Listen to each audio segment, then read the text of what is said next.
Hello, ni ku Inkuru TV, twongeye kubaha ikaze no kubasuhuza, twizera ko muherereye hose mukomeje kugira ibihe byiza, tugiye kurebera hamwe ubusobanuro bw'izina Brian, turebe imico iranga Brian, imiterere iranga Brian, Brian ni muntu ki, Brian akunda iki, ibyo ni byo tugiye kubagezaho uyu mwanya. Mani ikaze abashyashya kuri iyi channel aho muherereye hose, nanabasaba gukora subscribe kugira ngo ibiganiro byacu bijye bibageraho umunsi ku munsi, kandi nizera yuko mukomeje kumererwa neza muri rusange.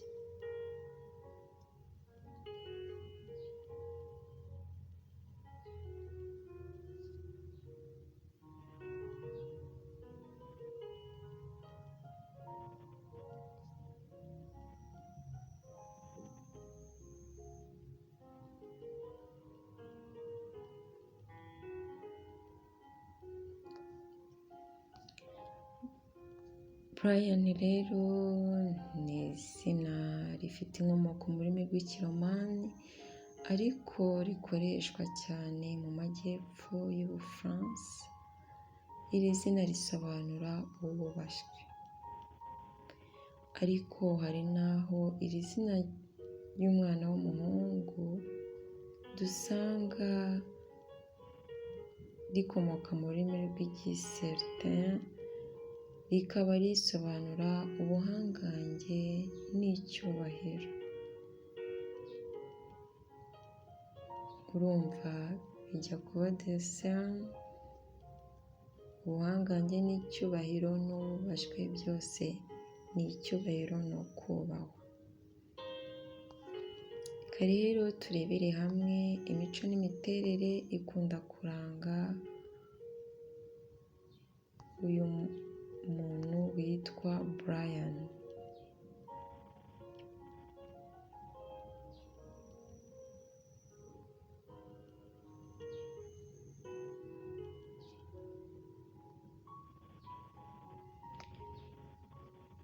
Brian rero ni izina rihabwa umwana w'umuhungu of course. Dusanga rero kuri ba Brian umugabo cyangwa umusore witwa iri zina rya Brian arangwa no kuba ari umunyembaraga, aracecetse, akunda kumenya ibye ntagire uwo abivangamo, yirebaho cyane kandi akunda akazi. Brian biramugora cyane kumvikanisha igitekerezo cye, uburyo yitwara mu kintu runaka bikunda gutungurana, ashobora kurakara cyane igihe nta muntu wabyiteguraga, kimwe n'uko ashobora gutuza cyane mu gihe abantu batekerezaga ko ari bugaragaze amahane. Kuganira si ibintu bya Brian, ni umuntu utaguma hamwe kandi ushaka gukora ikintu mu buryo bwiza bushoboka bwose.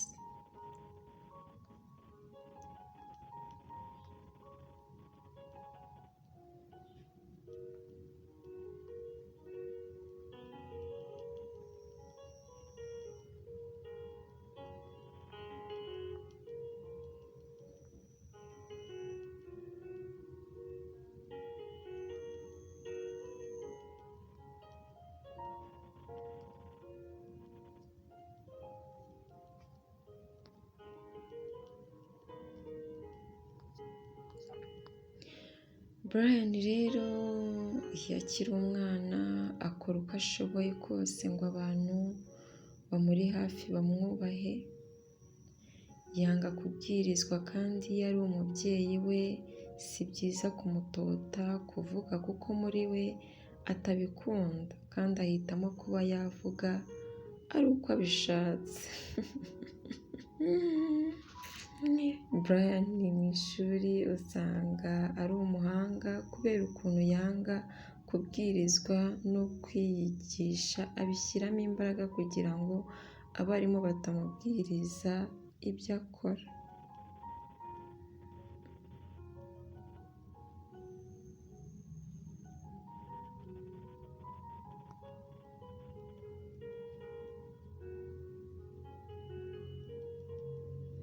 Brian rero akunda kuba umuntu abantu bavugaho cyangwa babonamo intangarugero. Ibi bishobora gutuma ajya mu myidagaduro kugira ngo abantu bamubone. Brian arikunda cyane kandi akunda kuba afite ibitekerezo binyuranye n'iby'abandi bantu.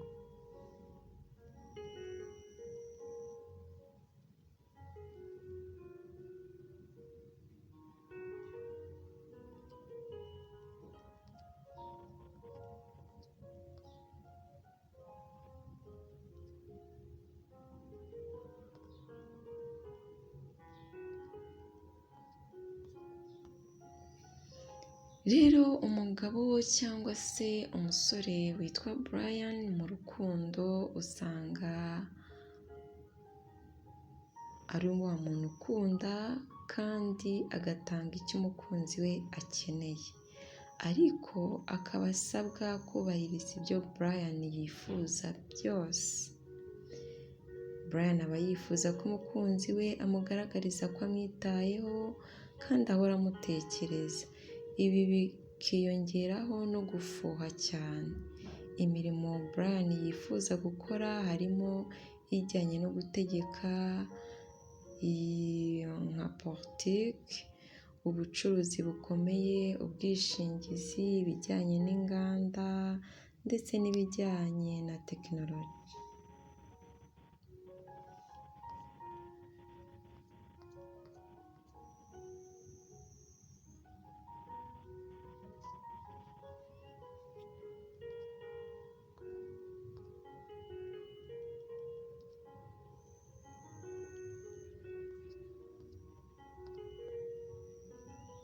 Brian rero aho uzamusanga hose usanga Brian ari umuntu ukunze kurangwa n'amahoro, umutima w'impuhwe, bagira ibitekerezo bizima kandi baba bashaka kugira umuntu inama kandi bazi muri bo gufata ibyemezo. Ni abagabo cyangwa se abasore muri bo bazi gufata ibyemezo.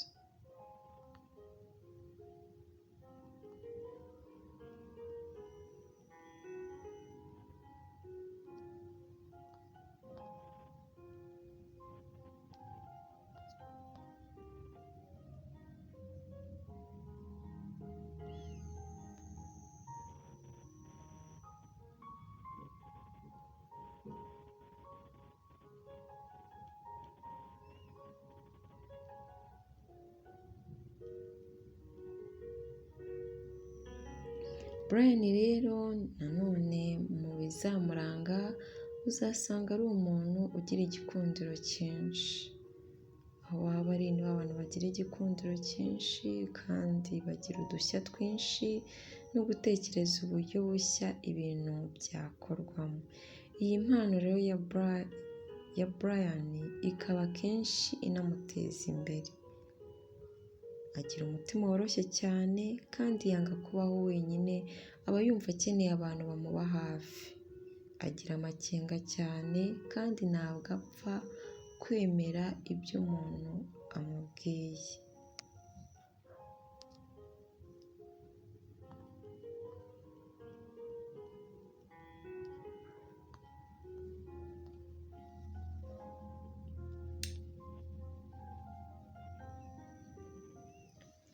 Nizere rero yuko abakunzi b'Inkuru TV aho muherereye hose murushijeho kumenya no gusobanukirwa imico n'imiterere iranga umugabo cyangwa se umusore witwa Brian ndetse n'umwana n'iyo akiri umwana, mukaba mujije kumenya uko yitwara, ibyo aba yanga n'ibyo aba akunda byose mukaba mubisobanukiwe, mutazajya mujyaho mugakubita abana rwose mubarenganya.